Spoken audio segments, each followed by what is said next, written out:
सध्या परिस्थिती अशी आसा की सचिवालयान मंत्री अजून ऑफिसान वचनात, कार्यालयान अजून बहिष्कार घातला।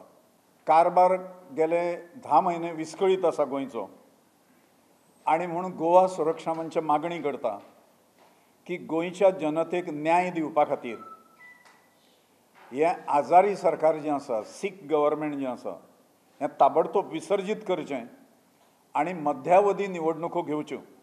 म्हणजे हांगा श्री परेश आत्माराम रायकर म्हज्या बाजूक बसल्या, ते म्हापशाचे उद्योजक आसा, समाज कार्यकर्ते आसा। हे तांची नियुक्ती उपाध्यक्ष म्हणून केंद्रीय कार्यकारिणीचेर आमी आयच्यान घोशीत करता। निवडणुकीची तयारी येता त्या जयत आमी चालू दवरलेली आसा। मांद्रे आनी शिरोडा पोटनिवडणुको ज्यो जातल्यो, त्या पोटनिवडणुकीन आमचे उमेदवार निश्चित जाल्ले आसा, दोनूय कडचे। लोकसभेची जागा आमच्या पक्षान लढोवपाचें ठरयलां, त्यानुसार बांधणी जी आसा ती सुरू जाल्ली आसा। ताजेय उमेदवार आमचे निश्चित जाल्ले आसा। तांच्या बद्दलच्यो घोशणा ज्यो आसात ते योग्य वेळाचेर जातल्यो।